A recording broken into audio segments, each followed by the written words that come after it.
Claire Bennett had learned to exist in spaces with pianos by pretending they didn't exist. She'd perfected the art of serving tables at Marchand's, an upscale French restaurant with a grand piano in the corner, without ever looking directly at the instrument. Without acknowledging that every night someone played the keys she'd once commanded with world-class precision. Tonight's pianist was Harold, a 72-year-old who'd been playing at Marchand's for 20 years. Classical pieces mostly. Chopin, Debussy, Satie, beautiful but safe. Nothing that would draw too much attention. Nothing that would remind Claire of who she used to be. She was refilling water glasses when Harold's playing suddenly stopped. Not a graceful ending. An abrupt silence mid-phrase that made every patron look up. Harold was slumped over the piano, his face ashen, one hand clutching his chest. "Call 911. The manager shouted. "Someone help him!" Claire moved on autopilot, her server training kicking in. She helped ease Harold onto the floor, checked his breathing, his pulse. Weak but present, he was conscious barely, clearly in distress. "Heart attack," Claire said. "He needs paramedics. Now."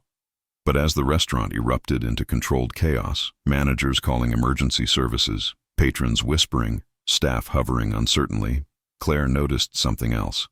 The sudden silence, the absence of music in a space designed around it, the way that absence felt like a void that needed filling. "The music!" Harold gasped, his voice barely audible. "The Chopin, someone, finish, please." It was a strange request from someone having a heart attack. But Claire understood. Musicians didn't think like other people. For Harold, leaving a piece unfinished was worse than the physical pain. The incompleteness would haunt him. "I'll find someone," Claire said, even though she knew there was no one. The other servers couldn't play. The manager couldn't play. The only person in the restaurant who could finish Chopin's Nocturne in E-flat major was Claire. And Claire didn't play. Hadn't played in 3 years. Couldn't play without her hands shaking and her breath catching and panic consuming her until she couldn't think. Couldn't move. Couldn't do anything except remember the last time she'd tried to perform and failed catastrophically in front of thousands. "Someone finish it," Harold repeated, his eyes finding Claire's. "Please." You understand. You know, he couldn't know. Claire had been so careful to hide her past. To never mention Juilliard or the competitions she'd won or the career she'd destroyed. How could Harold know? "Your hands," Harold said. "I've watched. You hear the music, you move. You're a pianist. Please, finish it." Paramedics were 5 minutes away. Harold would survive, probably. The piece would remain unfinished unless Claire did something she'd sworn never to do again. She looked at the piano. At the keys that had once been her entire world. At the instrument she'd loved and feared in equal measure for 3 years. "I can't," Claire whispered. "You can. Trust. The muscle memory never leaves. Please." Claire stood on shaking legs, walked to the piano like she was approaching an execution, and sat on the bench Harold had just vacated. The keys gleamed under the restaurant lights. 88 keys, each one a memory, each one a reminder of who she'd been and who she'd failed to become. She placed her hands on the keys, felt the familiar cool smoothness, felt her breath catch, felt panic rising. Then she pressed down and muscle memory took over. The nocturne flowed from her fingers like it had been waiting 3 years to be released. Every note precise, every phrase shaped perfectly, every dynamic exactly as Chopin had intended. Claire's hands remembered what her mind had tried to forget, that she was a pianist. That music was her language. That these keys were home in ways nothing else had ever been. The restaurant went silent except for the piano. Patrons stopped whispering. Staff stopped moving. Even the paramedics arriving mid-piece paused to listen. Claire played through the ending, the final notes hanging in the air like a benediction, and then lifted her hands from the keys. The applause was thunderous. Claire stood shaking and rushed to the staff room before anyone could speak to her. Before anyone could ask questions. Before she had to acknowledge what she'd just done. She'd played. Publicly. For the first time in 3 years. And she hadn't frozen. Hadn't panicked mid-performance. Hadn't failed, but she also hadn't breathed properly. Hadn't been fully present. Had only survived by dissociating, letting muscle memory pilot while her conscious mind retreated to safety. "That was extraordinary," a voice said from the doorway. A man she recognized from table 8, wealthy-looking, mid-30s. He'd been dining alone, which was unusual for Marchand's. "I'm sorry, I need to—" "I know who you are," the man said. Claire Bennett, Juilliard graduate, winner of the Van Cliburn International Piano Competition at age 19, called the most promising classical pianist of your generation. Then you disappeared 3 years ago. No explanation, no farewell performance, just gone. And now you're serving tables at a French restaurant, pretending you can't play. Claire felt exposed, vulnerable. How do you know that? Because I'm Adrian Cross. I fund classical music programs. I knew your name before you vanished. I've wondered what happened to you. Now I'm wondering why someone with your talent is hiding behind a server's apron instead of performing. That's none of your business. You're right. It's not. But that performance, that was extraordinary. That was world-class playing from someone who claims she can't play anymore. Claire, whatever made you stop, you clearly haven't lost your ability. So what are you doing here? Surviving. Not everyone gets to do what they love. Some of us have to find other ways to exist. Surviving isn't living. You just played Chopin with more emotion and precision than most concert pianists manage after decades of practice. You're wasting that gift serving tables. I'm not wasting anything. I'm protecting myself. Now please leave. I need to get back to work. But Adrian didn't leave. I run a foundation. The Cross Foundation for Classical Music. We fund young musicians, provide performance opportunities, support music education. I'd like to offer you something. Not performance, I can see that terrifies you, but something that uses your expertise, your knowledge, your understanding of music. Come work for me. Help me identify talent. Mentor young pianists. Teach. Just stop hiding. I don't teach. I don't mentor. I don't involve myself with music anymore. Why? What happened that made you stop? Claire thought about telling him. About the panic attack on stage at Carnegie Hall. About freezing mid-performance in front of 3,000 people. About the humiliation. About how her hands had betrayed her, refusing to move, refusing to play, leaving her sitting at a piano in silence while the audience waited and her career died in real time. I failed. Publicly. Catastrophically. And I can't go through that again. So I don't play. I don't teach. I don't engage with music. I just survive. That's all I can handle. That performance didn't look like failure. That looked like mastery. That was emergency, autopilot. That wasn't real playing. Real playing requires being present, being vulnerable, being willing to fail. I can't do that anymore. Adrian studied her for a long moment. I understand more than you think. My wife was a concert pianist. Elena Cross. Maybe you knew her name. Claire did. Elena Cross had been extraordinary. A contemporary of Claire's, though older. They'd never competed directly, but Claire had admired her performances, admired her fearlessness, her emotional depth, her willingness to take risks. I knew of her. She was brilliant. What happened? Cancer. 2 years ago. She fought for 18 months. Died still trying to play, even when her hands barely worked. The foundation is named for her. She wanted to support musicians who faced obstacles, who struggled with the pressures of performance, who needed help continuing when things got difficult. Adrian handed Claire a business card. Come talk to me. About the foundation. About working with young musicians. About finding a way to be involved with music that doesn't require performing. You don't have to hide forever, Claire. There are other ways to exist in this world. After Adrian left, Claire stared at the card. The Cross Foundation for Classical Music. An address in Manhattan. A phone number. An opportunity to re-enter the world she'd fled. She should throw it away. Should maintain the careful distance she'd built. Should protect herself from the music world that had destroyed her. But Harold's words echoed in her mind. The muscle memory never leaves. He was right. Claire had just proven it. 3 years away from piano, and her hands still remembered. Still knew the nocturne perfectly. Still played with the precision and emotion that had once made her a prodigy. Maybe muscle memory wasn't just physical. Maybe there was emotional muscle memory too.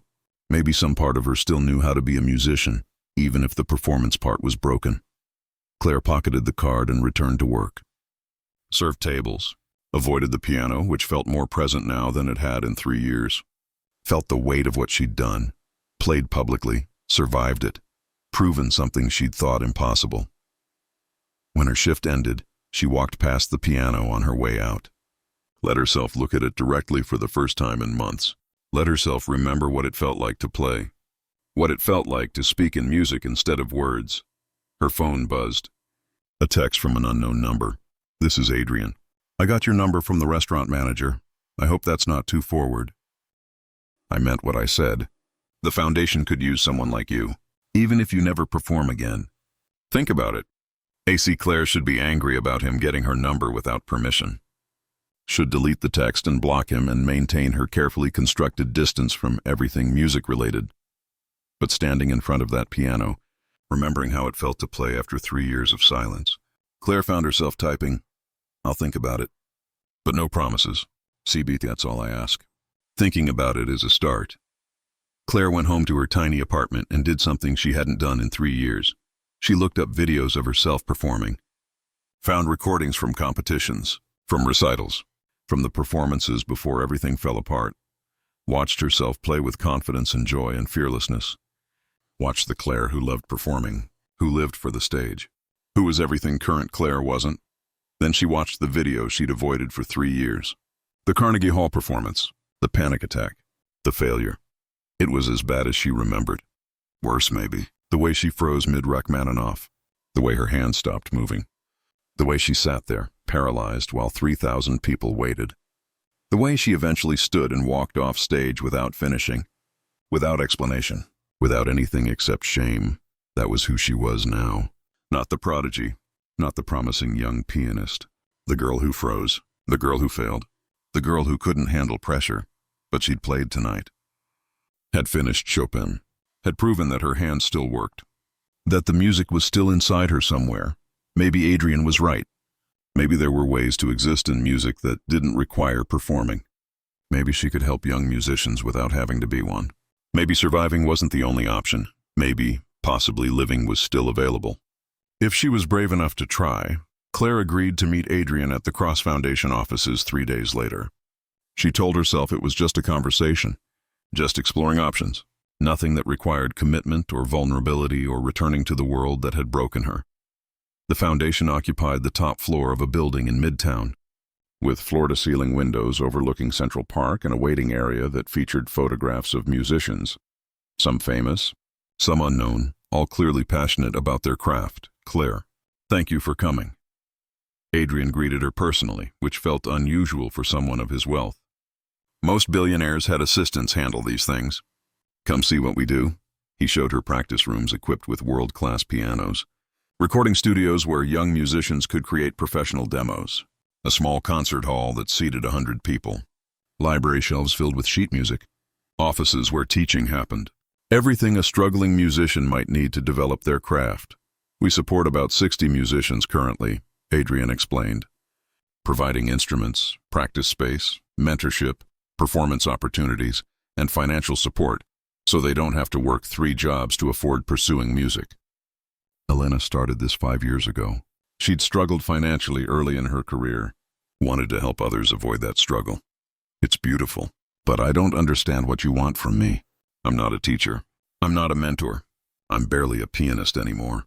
You're more pianist than you realize. That performance at Marchand's proved it. Claire, I don't need you to perform. I need you to evaluate talent, to help identify which applicants have genuine potential, to provide technical feedback to our current musicians, to do the things that require expertise but not stage presence. Can you do that? Evaluate how? You want me to listen to auditions? Exactly.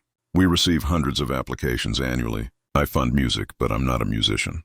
I can't distinguish between technically proficient and truly exceptional. You can. You have the training, the expertise, the ear. Help me make sure we're supporting musicians who genuinely deserve it. And if I have a panic attack listening to someone perform, if I can't handle even that, then we adjust, make accommodations, find ways for you to evaluate recordings instead of live performances. Claire, I'm not asking you to do anything that breaks you. I'm asking if there's a way for you to use your expertise that feels safe. If there's not, we don't do it. Simple as that. Claire thought about the past 3 years. About hiding from music. About pretending she didn't hear the piano at Marchand's. About building a life around avoiding the thing she'd once loved most. I'll try. Part-time, limited hours. And the moment it becomes too much, I'm done. No guilt, no obligation. Just done. Deal. When can you start? Monday. Perfect. I'll have contracts drawn up. You'll be listed as a music consultant. 20 hours a week. Salary of $80,000 annually.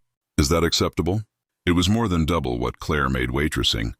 It was acknowledgement that her expertise had value even if she couldn't perform. It was a bridge back to music that didn't require her to cross the stage. It's more than acceptable. Thank you. Don't thank me. You're doing me a favor. The foundation needs someone who actually understands music at a deep level. You're that person. Over the next 2 weeks, Claire settled into her new role. She listened to audition recordings, providing detailed technical feedback. She reviewed applications, identifying musicians with genuine potential. She consulted with current foundation recipients, offering advice on interpretation, technique, practice strategies. It was music without performance. Music as analysis, as teaching, as support. And surprisingly, it didn't trigger her anxiety. Listening to others play felt safe in ways playing herself never had. You're good at this, Adrian observed after Claire had been working for 3 weeks. The musicians you've mentored are improving. The applicants you've recommended are exceptional. You have an eye for talent. I have an ear for technical precision. That's different from real musical understanding, is it? You don't just identify technical ability. You identify emotional depth, musical intelligence, the qualities that separate good musicians from great ones. That's not just training. That's intuition. Maybe. But intuition doesn't require performing. I can do this job without ever touching a piano. That's what makes it safe. Do you miss it? Playing? Claire thought about lying. About maintaining the careful distance she'd built. But Adrian had lost his wife. Had watched someone he loved lose the ability to play. He understood loss in ways most people didn't. Every day. I miss it every single day. But missing it doesn't mean I can do it. I've tried. Even in private. Even alone. I sit at a piano and my hands shake. My breath catches. I panic. The fear is too strong. The memory of failing is too vivid. I can't push through it.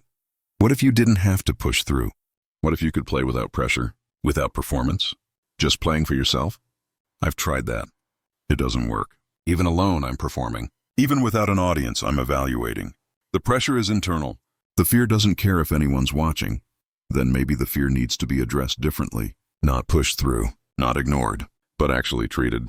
Claire, have you considered therapy? For the performance anxiety? I did therapy. For 2 years. It helped me function. Helped me stop having panic attacks in grocery stores or restaurants or anywhere public. But it didn't help me play. The moment I approach a piano, all the therapy techniques fail. The fear is too specific, too tied to that Carnegie Hall moment. What happened? At Carnegie Hall? You've mentioned it was catastrophic, but you haven't said what actually occurred. Claire took a breath.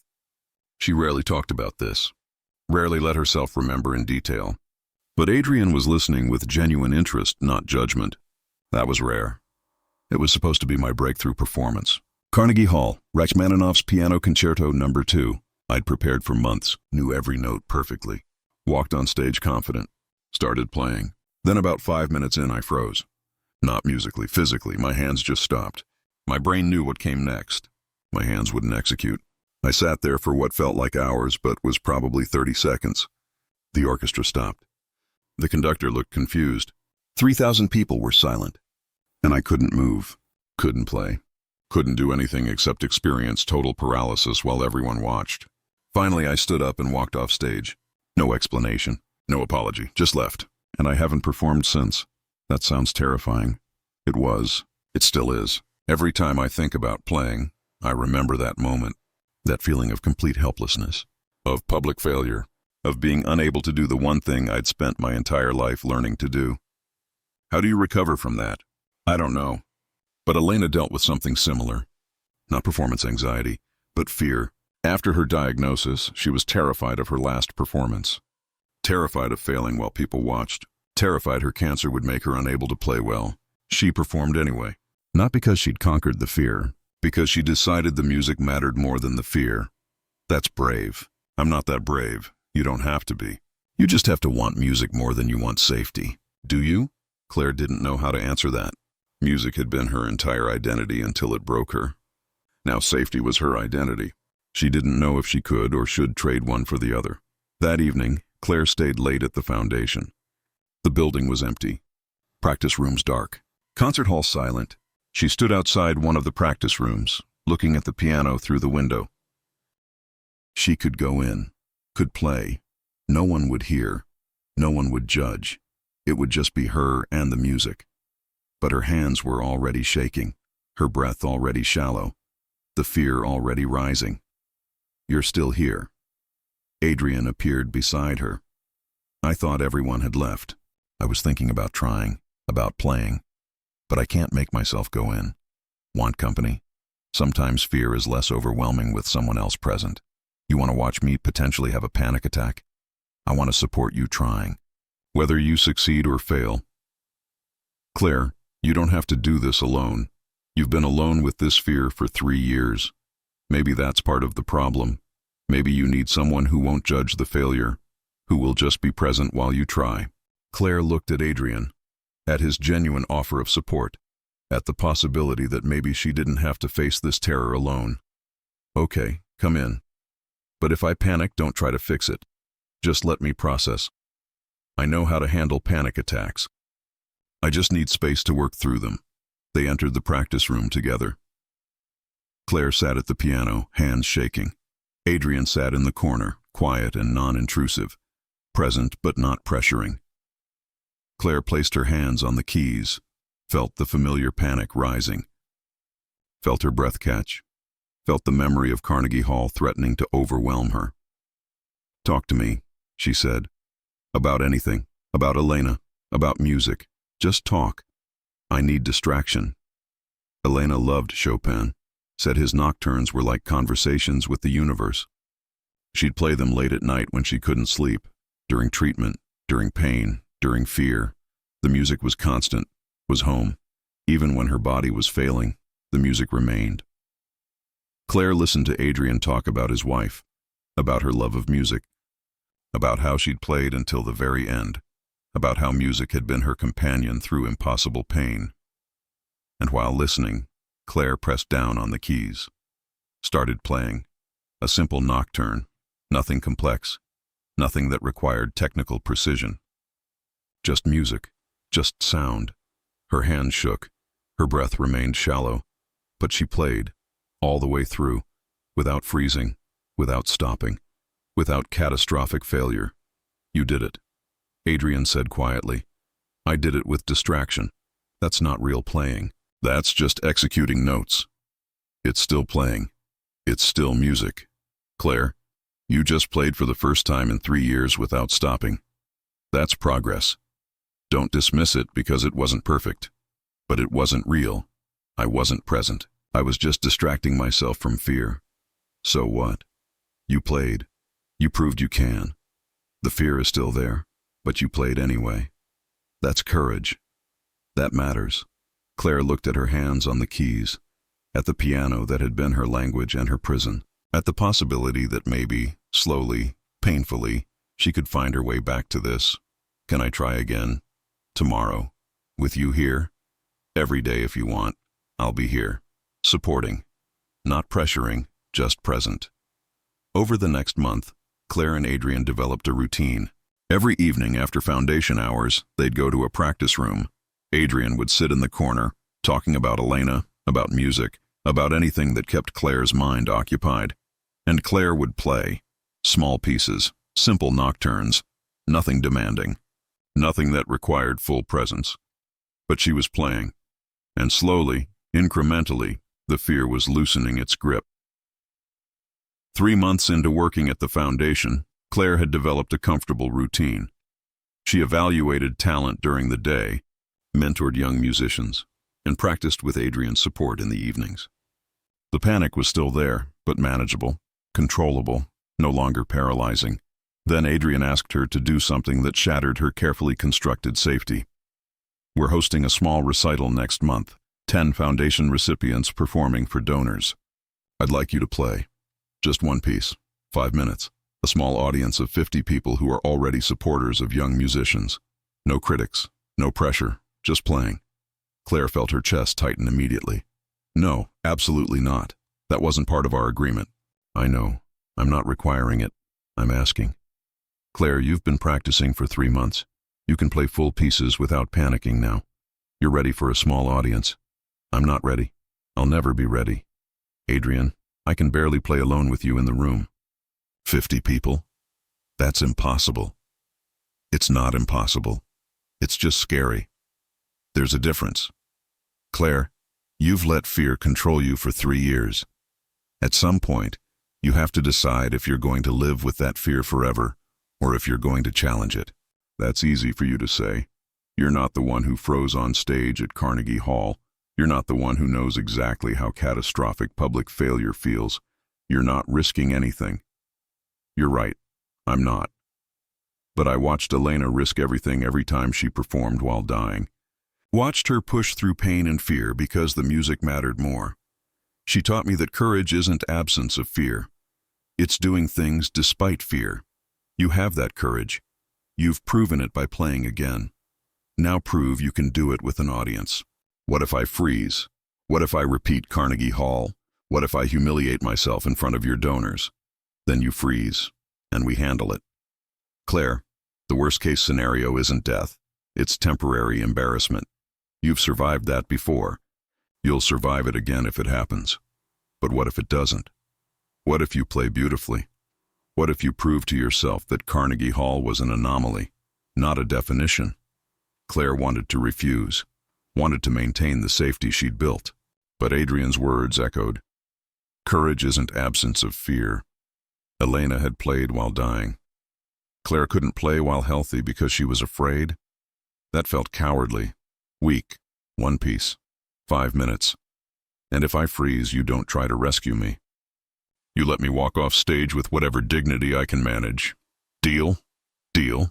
Choose whatever piece feels safest. Something you can play in your sleep. Don't make this harder than it needs to be. Claire chose Chopin's Nocturne in E-flat major, the piece she'd played for Harold, the piece that had brought her back to piano, the piece her hands knew so completely that muscle memory could carry her if conscious thought failed.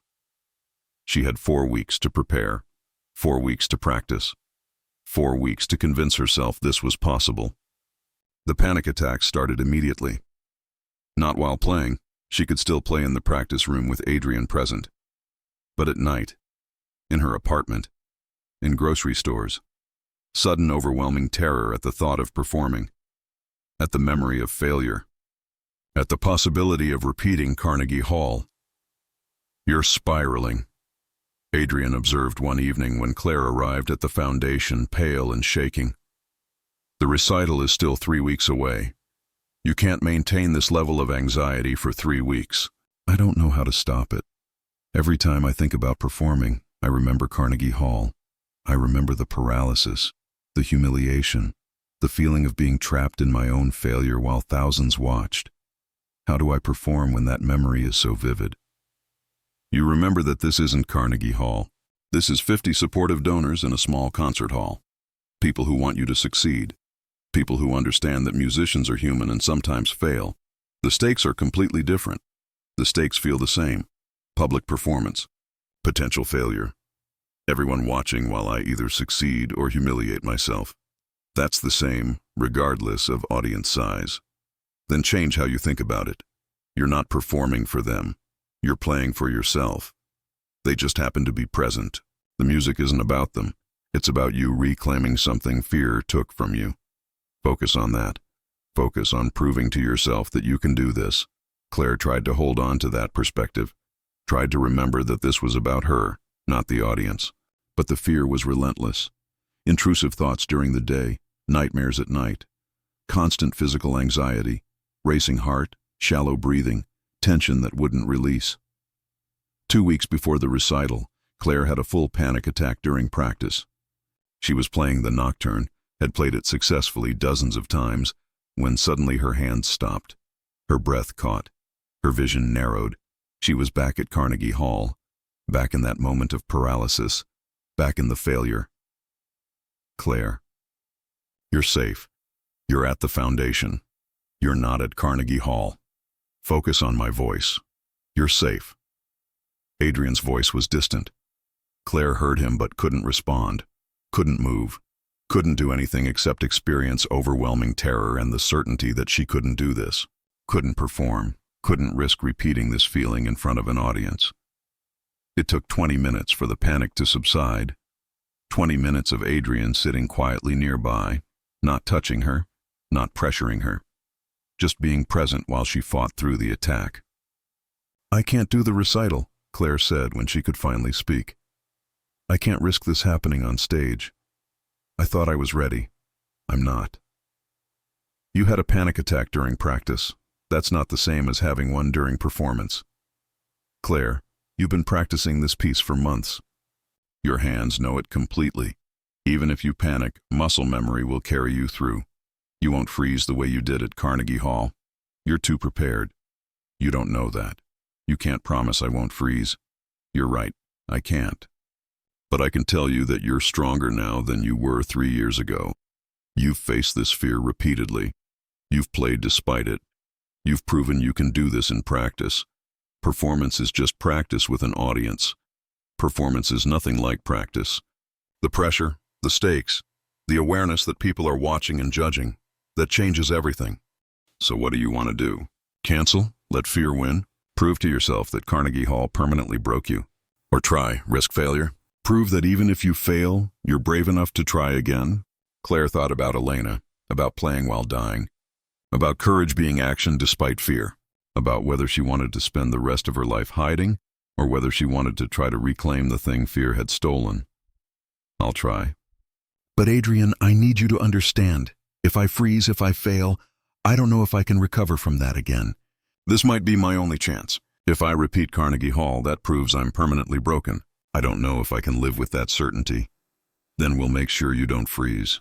We'll practice the panic. Practice what happens if you freeze mid-piece. Build strategies. Make sure you have tools. You won't go into this performance unprepared for every possibility. We'll prepare for success and prepare for failure. Both. Over the next 2 weeks, Adrian and Claire developed strategies. If Claire froze, she'd pause, breathe, and restart from a phrase she knew. If panic overwhelmed her, she'd slow the tempo until she regained control. If nothing worked, she'd transition to a different section she knew better. They built a safety net. Multiple paths to completion, even if the original path failed. You're over-preparing, Adrian observed the night before the recital. You've practiced this piece so many times you could play it unconscious. You've built contingencies for every possible failure. At some point, you have to trust your preparation and just do it. I don't know how to trust my preparation. Last time I was prepared. Last time I knew the Rachmaninoff perfectly. And I still froze. Preparation doesn't prevent panic. It just makes the failure more unexpected. You're not the same pianist you were at Carnegie Hall. You've worked through trauma, built coping mechanisms, learned to play despite fear. That's preparation Carnegie Hall Claire didn't have. Trust that the work you've done matters. Trust that you're ready. And if I'm not, if I fail tomorrow, then you fail. And we deal with it. And you try again, or you don't. But Claire, at least you'll know. You'll know whether performing is possible or whether it's time to accept that performance isn't your path. Right now you're in limbo, afraid to try because trying might prove you're broken. But not trying means never knowing. Don't you want to know? Claire realized he was right. 3 years of hiding hadn't healed her. Hadn't proven she was capable of performing. Hadn't resolved anything. Tomorrow's recital would give her an answer. Either she could do this or she couldn't. Either way, she'd know. Okay. Tomorrow, I'll play. I'll try. And whatever happens, at least I'll know. The recital was held in the Foundation's small concert hall. 50 donors, mostly older, mostly wealthy, all supportive of the Foundation's mission. 10 young musicians would perform. Claire was scheduled last, Adrian's idea, so she could watch others succeed first. Build confidence through their success. Claire sat in the audience during the performances, hands shaking, breath shallow, trying to focus on the other musicians instead of her own impending performance. They were all good. Some were exceptional. All of them played without freezing, without visible panic, without catastrophic failure. If they could do it, maybe she could too. Then Adrian was introducing her. Our final performer is Claire Bennett. Some of you may remember her name from a decade ago, a prodigy, a Van Cliburn winner, a pianist who seemed destined for legendary career. Then she disappeared. Tonight, she's returning to performance for the first time in 3 years. Please welcome Claire. Claire walked to the piano on shaking legs, sat on the bench, placed her hands on the keys, looked at the audience, 50 faces, all watching, all waiting, felt panic rising, felt the memory of Carnegie Hall threatening to overwhelm her. Then she remembered Adrian's words. You're not performing for them. You're playing for yourself. She closed her eyes, blocked out the audience, focused on the music, on the nocturne she'd played for Harold, on the piece that had brought her back to piano, on the music that was hers, regardless of who was listening, and she played. The first notes were shaky. Her hands trembled. Her breath was uneven. But she played. Muscle memory carried her through phrases. Emotional connection to the music pulled her deeper. The fear was still there, hovering at the edges, but the music was stronger. She made mistakes, missed notes, stumbled through transitions, but she didn't freeze, didn't stop, didn't repeat Carnegie Hall. When the final note faded, Claire opened her eyes. The audience was standing, applauding, not politely, genuinely, enthusiastically. They'd heard the mistakes, heard the fear, but they'd also heard something real, something honest, something worth celebrating. Claire stood, bowed, let herself feel the accomplishment. She'd done it, had performed despite fear, had proven Carnegie Hall wasn't permanent, had reclaimed something she thought was lost forever. Walking off stage, she found Adrian waiting. "You did it. You actually did it. Claire, that was brave. That was real. That was everything. I made so many mistakes. You played with your whole heart. Mistakes don't matter. What matters is you tried. You faced the thing that terrified you. You didn't let fear win. That's everything." Claire felt tears threatening. 3 years of fear. 3 years of hiding. 3 years of believing she was permanently broken. And in 5 minutes, she'd proven she wasn't. Proven she could still play. Could still perform. Could still be a pianist. It wasn't perfect. Wasn't effortless. But it was possible. And possible was enough. The recital changed something in Claire. Not the fear, that remained constant and intrusive, but her relationship to the fear. She'd performed despite it. Had proven that fear didn't have to be paralyzing. That she could function even while terrified. "You should perform again," Adrian said the week after the recital. "Build on this momentum. Prove to yourself that the recital wasn't a fluke. It was barely successful. I made mistakes. I was visibly shaking. That's not performance quality. It was honest, real. The audience responded to that. Claire, perfection isn't the goal. Connection is. You connected with that music, with yourself, with the audience. That's what matters in performance. I don't know if I can do it again." The recital nearly destroyed me. The panic attacks leading up to it. The terror during. I can't live like that constantly. Then we make performing less frequent, less pressured. "But Claire, you can't go back to hiding now.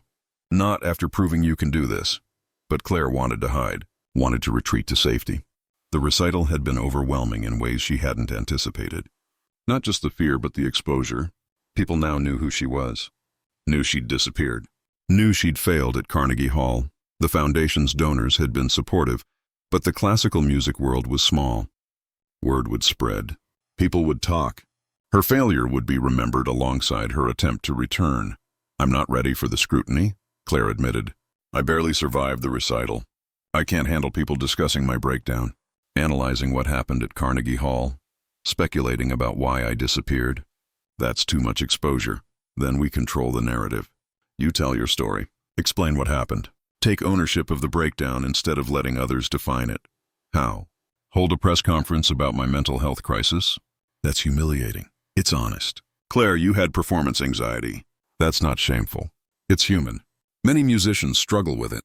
By hiding it, you're making it shameful. By discussing it openly, you're normalizing it, helping other musicians who are struggling. I don't want to be the poster child for performance anxiety. I just want to play piano without panic attacks. Those things aren't mutually exclusive. You can talk about your experience and still play. In fact, talking about it might reduce the shame that's feeding the anxiety. Right now, you're carrying this fear alone. What if you shared it? What if other people understood? Claire thought about that. About 3 years of hiding. About pretending she'd left music for other reasons. About maintaining careful silence around what had actually happened. The hiding had protected her from judgment, but had also isolated her. Made the fear seem bigger because she faced it alone. I don't know how to talk about it. Don't know what to say. Start with me. Tell me the whole story. Everything that led to Carnegie Hall. Everything that happened after. Practice being honest in a safe space. Then decide if you want to be honest publicly. Over the next week, Claire told Adrian everything. About the pressure she'd felt as a prodigy. About expectations from teachers, from audiences, from herself. About the perfectionism that had driven her practice but also made every mistake feel catastrophic. About the escalating anxiety before Carnegie Hall. About the panic attack that had ended her career. I thought I was broken, Claire said. Thought something fundamental was wrong with me. That I was too weak for professional performance. That I'd failed at the one thing I was supposed to be extraordinary at. So I hid, pretended I'd chosen to leave. Pretended I was fine, when really I was just terrified of anyone knowing how completely I'd failed. You didn't fail. You had a medical event. Performance anxiety is a physiological response, not a character flaw. You're not weak for experiencing it. You're human. It doesn't feel human. It feels like failure, like weakness, like something that makes me unsuitable for the career I trained for my entire life. Many musicians experience performance anxiety. Some manage it, some don't. That doesn't make them less valuable, less talented, just differently equipped for different aspects of music. Claire, you're an extraordinary teacher, an exceptional evaluator of talent, a brilliant mentor. Those skills matter even if performing is difficult for you. But I want to perform. I don't want to be relegated to teaching because I'm too anxious to do the thing I actually love. That feels like settling, like accepting limitation instead of overcoming it. Then we work on the anxiety, properly, with professional help, with medication if necessary, with whatever tools make performing sustainable. But Claire, you have to acknowledge the anxiety exists, has to be treated.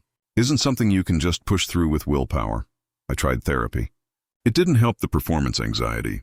Did you try it with a therapist who specializes in performance anxiety, who works with musicians specifically? Or did you try general anxiety treatment? Claire realized Adrian was right. She'd done general therapy, had worked on managing panic attacks in daily life. But she'd never specifically addressed performance anxiety with someone who understood the unique pressures musicians faced. I'll try again, with a specialist, but I'm not promising it will work. Some people are just too anxious to perform. Maybe I'm one of them. Maybe. Or maybe you've been treating the wrong thing, treating general anxiety when the problem is performance-specific. Let's find out.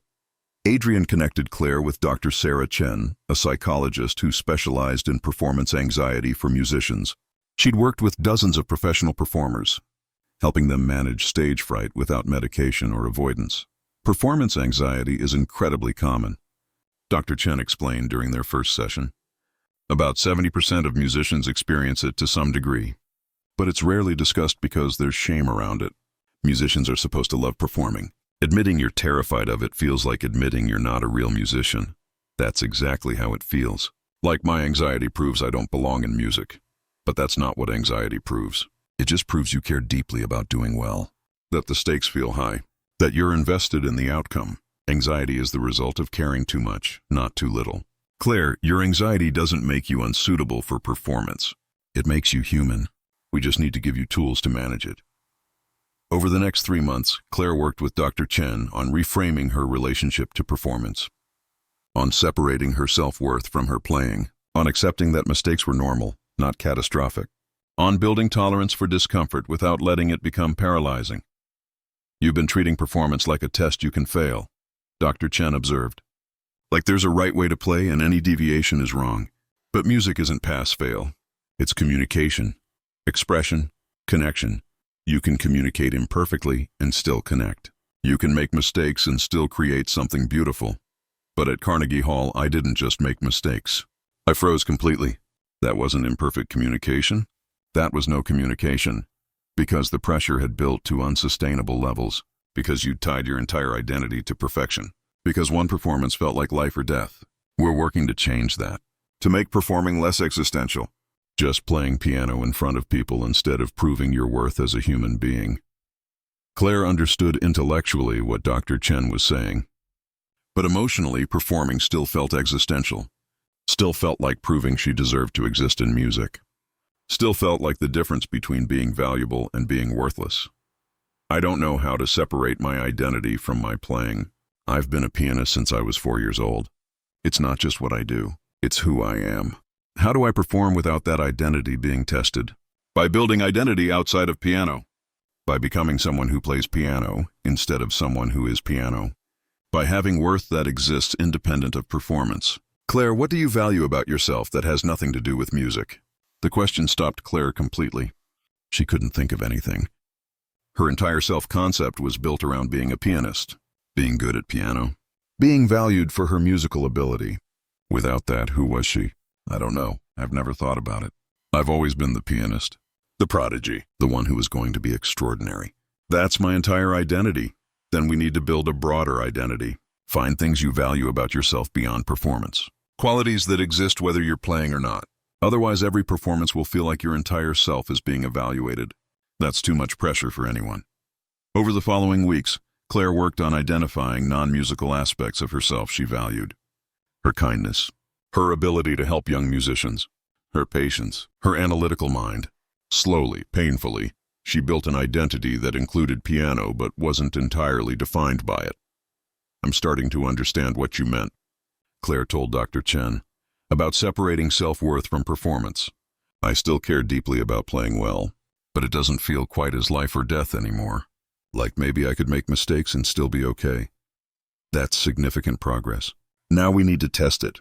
Small performances, low stakes, building your tolerance for performing imperfectly. Claire started performing regularly at the foundation. Monthly recitals for donors, informal performances for other musicians. Nothing with critics or press. Just playing for supportive audiences who understood that mistakes were normal. Each performance was still terrifying. But the terror was becoming manageable, predictable, something Claire could work through instead of being paralyzed by. "You're getting better at this," Adrian observed after a particularly successful performance. "Less visibly anxious, more present, more connected to the music. I'm learning to perform while anxious instead of waiting for anxiety to disappear." Dr. Chen calls it acting despite fear instead of conquering fear. The fear is still there. I'm just not letting it stop me anymore. That's probably more sustainable than trying to eliminate fear completely. Elena used to say she performed with fear her entire career. Never went away. She just learned to channel it into energy instead of letting it become paralysis. I wish I'd met her. Wish I could ask her how she did it, how she performed while dying. While facing actual life or death stakes that made stage fright seem trivial, she'd tell you that stage fright isn't trivial. That fear is fear, regardless of source. That you're brave for facing it. Adrian paused. "Claire, can I show you something? Something I haven't shown anyone." He led her to his office, pulled out a laptop, and showed her videos. Elena performing, not polished concert footage, personal videos from home. Elena playing while clearly exhausted from treatment, playing with hands that shook from medication, playing with obvious pain but refusing to stop. She recorded these during her last 6 months. Wanted to document herself playing, wanted proof that she'd remained a musician even while dying. Watch this one, from 3 weeks before she died. The video showed Elena at a piano, barely able to sit upright. Her hands shook. Her breathing was labored. But she played. A Chopin nocturne, the same one Claire had played at the recital. Imperfect, fragmented, but unmistakably music. Unmistakably Elena refusing to let death silence her. She was extraordinary, Claire whispered. She was human. She was scared. She was in pain. But she played anyway because music mattered more than fear. More than pain. More than death. That's not superhuman. That's just loving music enough to fight for it. Claire felt tears streaming down her face. "Why are you showing me this?" "Because you're fighting for music too. Fighting fear. Fighting shame. Fighting the belief that you're broken." That's the same fight Elena had.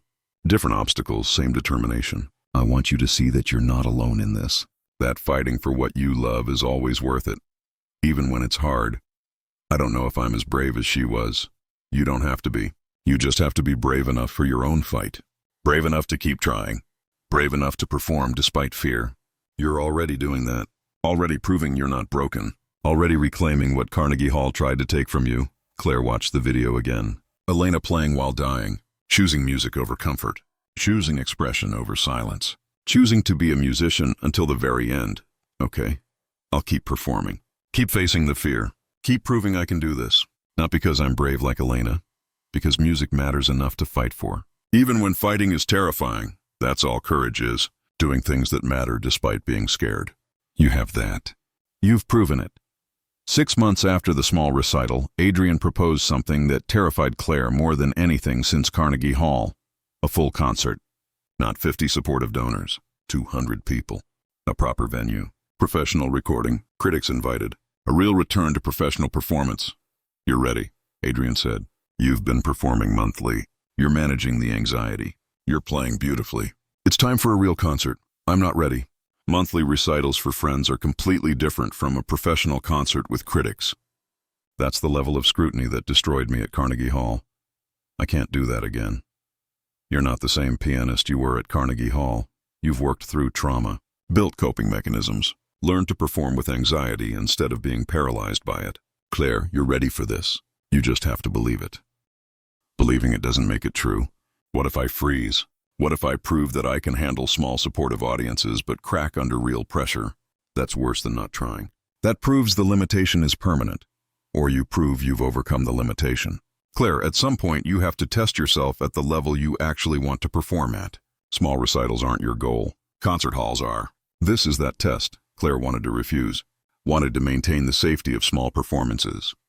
But Adrian was right. Small recitals weren't her goal. She'd spent her entire life training for concert halls, for professional performance, for the career Carnegie Hall had ended. If she wanted that career back, she had to prove she could handle the pressure.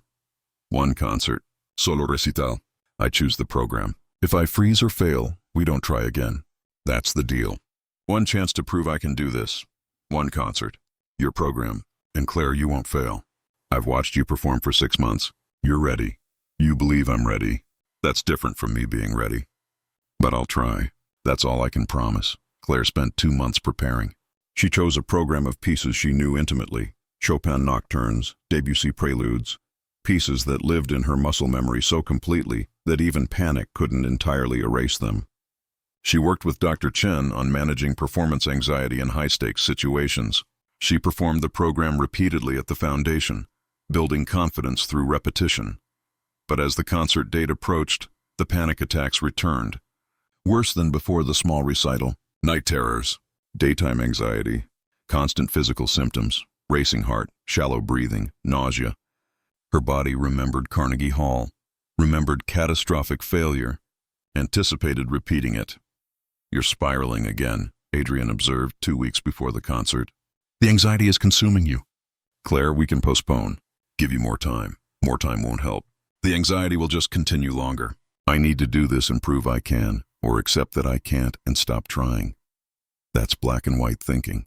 There are outcomes between perfect success and catastrophic failure. You might make mistakes, might struggle, might not play perfectly. None of those are failure. They're just human performance. They're failure if critics review them. If my comeback concert is mediocre, that's my legacy. The prodigy who cracked under pressure and returned only to prove she couldn't handle it. That's worse than not returning at all. So you'd rather hide forever than risk being imperfect publicly? That's letting fear win completely. Fear already won. At Carnegie Hall, I'm just trying to damage control. Trying to prove I can function even if I can't be extraordinary anymore. You're still extraordinary. You've just convinced yourself that anxiety disqualifies you from being valued. Claire, your playing is beautiful, emotional, connected. The anxiety doesn't diminish that. If anything, it deepens it. You play like someone who's fought for the right to make music. That's powerful. That's real. That's romanticizing mental illness. My anxiety doesn't make me a better musician. It makes me a more limited one. It makes you a more honest one. You play with vulnerability that many technically perfect pianists never achieve. That matters. That's worth something. The night before the concert, Claire couldn't sleep, couldn't eat, could barely breathe through the panic. She sat at the piano in her apartment, the first piano she'd owned since leaving professional music, and tried to play. Her hands shook too badly. Her breath was too shallow. The fear was too overwhelming. Her phone rang. Adrian, I know you're panicking. I know you're convinced you're going to fail. But Claire, I need you to listen to something. He sent her a video. Another recording of Elena. This one from before her diagnosis. A concert performance, but not a perfect one. Elena made mistakes, stumbled through passages, looked visibly anxious. And the audience didn't care. They responded to the emotion, to the honesty, to the human being playing with her whole heart despite imperfection. Elena wasn't perfect, Adrian said, but she was real. That's what made her extraordinary. Not technical precision, emotional truth. You have that. You've always had that. Tomorrow, don't aim for perfection. Aim for truth. Play like someone who's fought for the right to be there. Play like someone who knows what music costs. Play from that place. The audience will respond. What if they don't? What if they just see the mistakes and judge me for not being the prodigy I was supposed to be? Then they're not the right audience. But Claire, most people aren't critics. Most people just want to hear real music. Music that touches them. You can do that. You've been doing it for 6 months at the foundation. Tomorrow's just a bigger room with critics, with recording, with consequences, with opportunity, with the chance to prove you can do this, with the possibility of reclaiming your career. That's worth the risk? After Adrian hung up, Claire watched the video of Elena again. Saw the mistakes, saw the anxiety, saw the humanity, saw how the audience responded not to perfection but to genuine expression. Maybe Adrian was right. Maybe perfection wasn't the goal. Maybe truth was enough. The concert hall held 200 people and felt enormous. Claire stood backstage, hyperventilating, trying to remember Dr. Chen's breathing techniques while her body insisted she was dying. She could hear the audience settling, could hear the stage manager announcing 5 minutes. You can do this, she told herself. You've prepared. You have tools.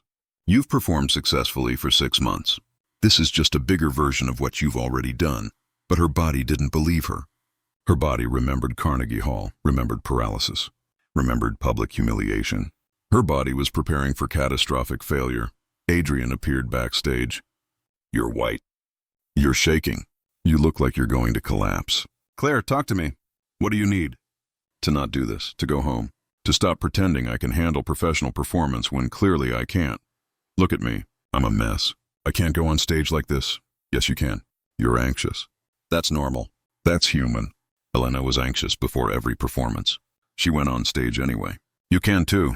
I'm not Elena. I'm not brave like she was. I'm just scared and broken and trying to pretend I'm functional when I'm not. You're scared and functional. Those things coexist. Claire, you're going to walk on that stage. You're going to sit at that piano. You're going to play. And you're going to survive. It might not be perfect, but it will be real. It will be you. That's enough. What if I freeze? Then you unfreeze and keep playing. You have strategies. You have tools. You have preparation. Trust them. Trust yourself. You've earned the right to be on that stage. Don't let fear take that away. The stage manager called Claire. It was time. She walked onto the stage on shaking legs, the applause sounding distant through her panic. Sat at the piano, placed her hands on the keys, looked at the audience, 200 faces all watching, all waiting, and remembered Adrian's words. Don't aim for perfection. Aim for truth. Claire closed her eyes, blocked out the audience, focused on the music. On the Chopin nocturne she'd played for Harold 3 years ago, on the piece that had brought her back to piano, on playing from a place of truth instead of fear. The first notes were shaky. Her hands trembled. Her breath was uneven. But she played, and as she played, something shifted. The fear didn't disappear, but it became part of the performance instead of an obstacle to it. She played like someone who'd fought for the right to be there, like someone who knew what music cost, like someone who was choosing vulnerability over safety. She made mistakes, missed notes, stumbled through transitions, but she didn't freeze, didn't stop, didn't repeat Carnegie Hall. And as she played, she felt something she hadn't felt in 3 years, joy. Not despite the anxiety. Alongside it, the joy of making music, of being present, of expressing something words couldn't capture. When the program ended, the audience stood. Not politely, enthusiastically. Claire opened her eyes, saw the standing ovation, and felt tears streaming down her face. She'd done it, had performed a full concert, had proven Carnegie Hall wasn't permanent, had reclaimed her identity as a pianist. Walking off stage, she found Adrian waiting with tears in his eyes. That was extraordinary. That was everything I knew you were capable of. Claire, you didn't just survive that. You triumphed. I made so many mistakes. You played with your entire soul. You were vulnerable and honest and completely present. That's not failure. That's artistry. Claire, you're back. Really back. Not the prodigy you were. Someone better. Someone who's fought for this. Someone who knows what performance costs and does it anyway. Claire collapsed into Adrian's arms, sobbing with relief and exhaustion and the overwhelming emotion of having survived what she'd thought would destroy her. I did it. I actually did it. You did. And you're going to keep doing it. Because you're a pianist, not despite the anxiety. Alongside it, you've just proven that. The reviews came in over the next few days. They were mixed. Some critics praised her emotional depth and vulnerability. Others noted the technical imperfections and suggested she wasn't yet at professional caliber. But the audience response was overwhelmingly positive. People connected with her performance, with the honesty, with the humanity. The critics don't matter, Adrian said, reading reviews with Claire. The audience matters. They responded to what you played, to who you are. That's success. But some critics said I'm not ready for professional performance, that I still have work to do, that my anxiety is audible in my playing. Some critics are idiots who value technical precision over emotional truth. Ignore them. Focus on the people who heard what you were actually expressing, who understood that your playing comes from a place of hard-won authenticity. Those are your audience. Do I have a career now, after one concert? Or was this just a one-time success? You have whatever career you want. If you want to perform regularly, you can. If you want to teach and perform occasionally, you can do that. If you want to focus on the foundation and play only when it feels right, that's an option. Claire, you've proven you can perform. Now you get to decide what performing looks like for you. No one else gets to define that. Claire thought about what she wanted. A career like she'd had before Carnegie Hall felt impossible. Constant touring, high-pressure performances, critical scrutiny. But performing occasionally, teaching, mentoring, that felt sustainable. That felt like a life she could build. I want to keep working at the foundation, keep helping young musicians, but I also want to perform. Not constantly, but regularly enough to prove this wasn't a fluke. That I can sustain this? Then that's what you'll do. We'll build a career that works for you. One that accommodates anxiety instead of pretending it doesn't exist. One that values authenticity over perfection. One that lets you be fully yourself. And what about us? Claire asked. We've been working together for almost a year. We've become close, but we've never discussed what that means. It means I'm in love with you, Adrian said simply. Have been for months. I've been afraid to say it because I didn't want to pressure you, didn't want to complicate your recovery. But Claire, I love you. Not just as a musician, as a person, as someone who's fought harder than anyone I know, as someone who reminds me of Elena's courage. I love you. I love you too. But Adrian, I'm still broken in a lot of ways. Still anxious, still dealing with trauma, still learning how to be functional. You'd be signing up for complicated. Everyone's complicated. You're just honest about it. That's actually easier than people who pretend they're fine. Claire, I watched Elena die. I know what real difficulty looks like. Your anxiety isn't difficulty. It's just part of who you are. And I love who you are. All of it. 2 years after that first concert, Claire had built a life that felt sustainable. She performed 4 times a year. Small concerts, supportive audiences, programs she designed herself. She worked at the foundation full-time, mentoring young musicians and helping Adrian identify talent. She continued therapy with Dr. Chen, managing anxiety instead of trying to eliminate it. And she was with Adrian, building a relationship that understood both her strengths and her limitations. You're teaching a masterclass next month, Adrian reminded her one morning.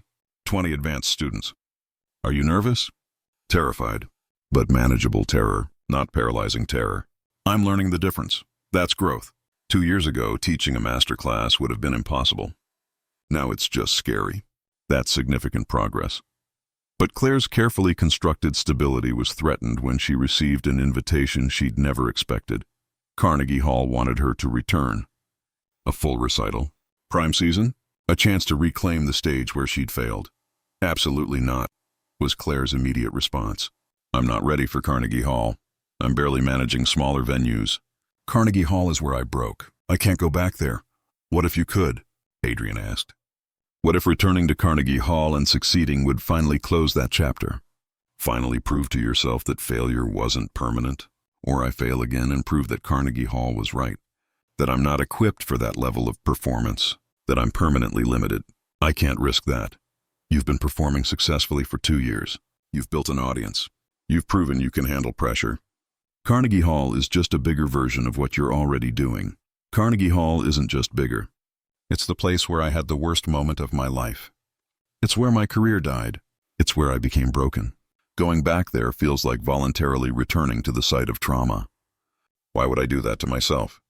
Because facing the place where you broke and proving you're no longer broken would be healing, transformative, final. Proof that you've overcome what Carnegie Hall did to you. I don't need to prove anything. I'm functional. I'm performing. I'm happy with the life I've built. Why risk that stability by returning to the place that destroyed it? But the invitation lingered in Claire's mind. Carnegie Hall, the stage that had ended her career. The opportunity to rewrite that story. The chance to prove that failure at 24 didn't define her at 29. I'm thinking about it, Claire admitted to Dr. Chen during their session. I know I shouldn't. I know it's risky. but part of me wants to go back. Wants to prove I can succeed where I failed.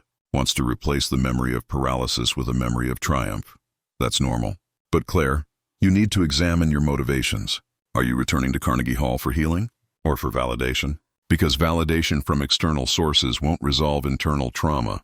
You need to be okay with yourself regardless of whether Carnegie Hall goes well.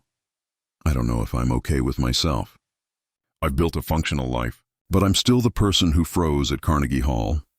Still the person who let fear destroy her career. I don't know if I've forgiven myself for that. Maybe Carnegie Hall would help me do that. Or maybe it would reinforce the belief that your worth depends on perfect performance. Claire, you've worked hard to separate your identity from your playing, to build self-worth that exists independent of performance. Carnegie Hall could undo that work if you let it become a test of your value as a person. So I should refuse? I'm not saying that. I'm saying examine why you want to do it. If you're returning to Carnegie Hall to prove you're healed, that's one thing. If you're returning to prove you're worthy, that's problematic. Your worth isn't contingent on any performance. Not at Carnegie Hall or anywhere else. Claire spent weeks wrestling with the decision. Part of her wanted the closure Carnegie Hall could provide. Part of her wanted to maintain the safety she'd built. Part of her wanted to prove she was brave enough to face her trauma directly. I'm going to do it, she told Adrian finally. Not because I need validation. Because I need to prove to myself that I'm not permanently defined by my worst moment. That I can return to the place where I broke and be whole. That's worth the risk. Then we'll make sure you're prepared. Not just musically, emotionally, psychologically. We'll build every possible support. You won't do this alone. Over the next 3 months, Claire prepared obsessively. She practiced the program until she could play it unconscious. She worked with Dr. Chen on managing the specific trauma of Carnegie Hall. She performed the program repeatedly at other venues, building confidence through repetition. She built contingencies for every possible failure. You're over-preparing again, Adrian observed. You've played this program successfully dozens of times. You know it perfectly. At some point, you have to trust your preparation. I'm preparing for Carnegie Hall. That's different. That's the place where perfect preparation failed me last time. I can't trust that preparation will be enough. So what would be enough? What would make you feel ready? Nothing. There's nothing that would make me feel ready for Carnegie Hall. But I'm doing it anyway, because feeling ready isn't the goal. Doing it is. The publicity around Claire's return to Carnegie Hall was intense. Arts journalists wrote pieces about her comeback. Critics debated whether she was ready. Classical music forums discussed her breakdown. The scrutiny was exactly what Claire had feared, her trauma becoming public entertainment. I can't read the articles, Claire told Adrian. Can't look at what people are saying. It's too much. They're analyzing my mental health, debating my competence, treating my anxiety like a spectator sport. I hate it. Then stop reading. Focus on the music, on why you're doing this. The commentary doesn't matter. The performance matters. Your healing matters. Nothing else. But what they're saying affects how I'm perceived, affects my career, affects whether people take me seriously as a pianist. People who matter already take you seriously. Your students, your audiences, the musicians you've helped. The critics who don't get it are irrelevant. Focus on the people who understand what you're doing. Ignore everyone else. The night before Carnegie Hall, Claire couldn't sleep. Couldn't eat. Could barely function through the anxiety. She sat in her apartment staring at the piano, trying to remember why she'd agreed to this. Why returning to the site of trauma had seemed like a good idea. Her phone rang. Adrian, I know you're panicking. I know you're regretting this decision, but Claire, tomorrow matters. Not because of critics or audience or public perception, because of you. Because you're facing the thing that broke you and proving it doesn't break you anymore. That's worth everything. What if I fail? What if I freeze again? What if I prove that Carnegie Hall was right and I'm permanently broken? Then you fail in front of people who love you, who understand, who know that one failure doesn't define you. But Claire, you're not going to fail. You've prepared. You've worked through trauma. You've built tools. You're ready for this even if you don't feel ready. I don't feel ready. I feel terrified. That's normal. Elena felt terrified before every major performance. She went on stage anyway. You can too. Trust your preparation. Trust yourself. Trust that you've earned the right to be there. Carnegie Hall felt exactly as Claire remembered. Overwhelming, majestic, impossible. She stood backstage, hyperventilating, trying to remember why she'd thought she could do this. The audience was filing in. 2,800 people, critics, journalists, people who remembered her breakdown, people waiting to see if she'd repeat it. "I can't do this," she told Adrian. "I thought I could. But standing here, I can't. This is where I broke, where I failed, where I proved I wasn't strong enough. I can't go through that again. You're not the same person you were 5 years ago. You've worked through trauma, built coping mechanisms, performed successfully for 2 years. You're stronger now. Trust that. I don't feel stronger. I feel like I'm about to repeat the worst moment of my life in front of thousands of people. Why did I agree to this? Because you're brave. Because facing trauma takes more courage than avoiding it. Because you deserve to reclaim this stage. Claire, walk out there. Sit at that piano. Play. Prove to yourself that Carnegie Hall doesn't own you. That failure at 24 doesn't define you at 29, the stage manager called her. It was time. Claire walked onto the Carnegie Hall stage, feeling like she was walking to her own execution. The applause sounded distant through her panic. She sat at the piano, the same bench, the same stage where she'd frozen 5 years ago, and she placed her hands on the keys. The first piece was Chopin's Nocturne in E-flat major, the piece that had started everything. The piece she'd played for Harold.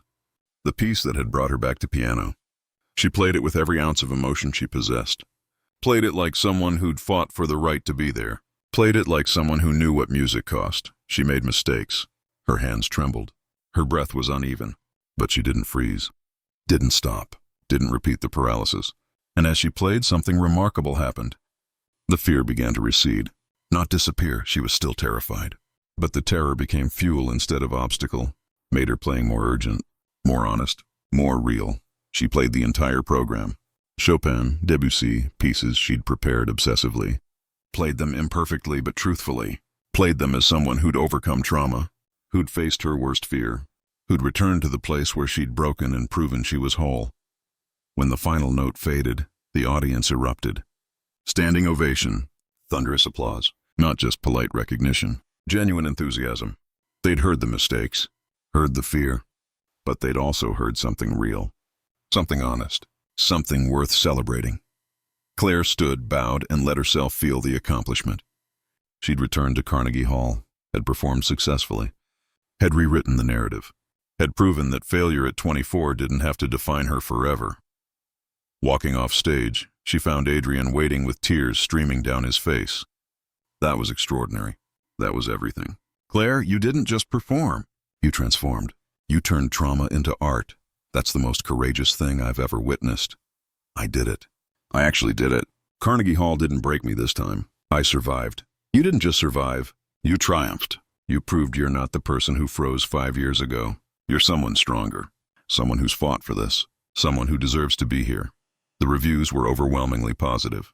Critics praised her emotional depth, her vulnerability, her courage. The few who focused on technical imperfections were drowned out by those who understood what she'd accomplished. Claire Bennett had returned to Carnegie Hall and reclaimed her career. "I'm proud of you," Adrian said days later, reading reviews together. "Not because critics liked it, because you faced your trauma and won. That's everything. I couldn't have done it without you, without your support, without your belief that I could.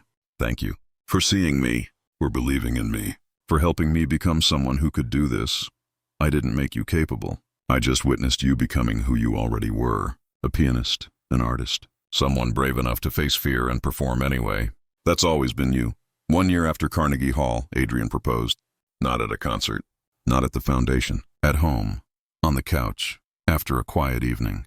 "Claire Bennett, I want to spend my life supporting you, watching you perform, helping you face whatever fears come next, building a life that makes space for anxiety and art and everything you are. Will you marry me?" "Yes, obviously yes. But Adrian, you're signing up for complicated. For someone who will always struggle with performance anxiety, who will always need support, who will never be easy. I'm not looking for easy. I'm looking for real, for honest, for someone who fights for what matters. That's you. That's who I want, forever." They married 6 months later at the foundation, surrounded by musicians they'd helped. Harold played, fully recovered from his heart attack, still performing at 74. Young pianist Claire had mentored performed. It was a celebration not just of marriage but of music, of overcoming trauma, of building lives worth living. "You've come so far," Harold told Claire at the reception. From the terrified waitress who played for me to the confident pianist performing at Carnegie Hall. That's extraordinary growth. I'm not confident. I'm just functional despite anxiety. There's a difference. That's what confidence is. Functioning despite fear. Being afraid and doing it anyway. You've mastered that. That's everything. 5 years after Harold's heart attack, Claire performed regularly at venues across the country.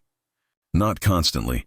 She'd learned that sustainable performance meant limited performances, but regularly enough to maintain a career, to prove that Carnegie Hall hadn't been a fluke, to show that she was a pianist who could handle professional performance. Are you happy? Adrian asked one evening after a successful concert. I am. For the first time in a decade, I'm actually happy. I have music. I have you. I have a life that accommodates anxiety instead of being destroyed by it. That's everything I wanted. You've built something beautiful. Not just a career, a life. One that makes space for all of you, the brilliant pianist and the anxious human. That's rare. That's worth celebrating. Claire looked at the piano in their living room. She kept one at home now, played daily, no longer avoided it. Thought about the journey from Carnegie Hall breakdown to Carnegie Hall triumph. About the years of hiding. About the courage it took to return. About building a life worth living despite fear. I'm grateful for everything. For Harold's heart attack bringing me back to piano. For you believing I could perform again. For learning that anxiety doesn't disqualify me from music. For proving that broken people can become whole. Thank you for all of it. Thank you for letting me be part of your journey. For letting me support you. For showing me what courage actually looks like. You've taught me so much. About resilience. About fighting for what matters. About love that accommodates difficulty. That's everything. That night Claire played. Not for an audience. Not for validation. Just for herself. For the joy of making music. For the pleasure of expression. For the simple happiness of being a pianist who'd fought for the right to play. She was whole. Not despite anxiety. Alongside it, she was a pianist. Not the prodigy. Someone better. Someone who'd overcome trauma. Someone who knew what music cost and chose it anyway. That was enough. That was everything.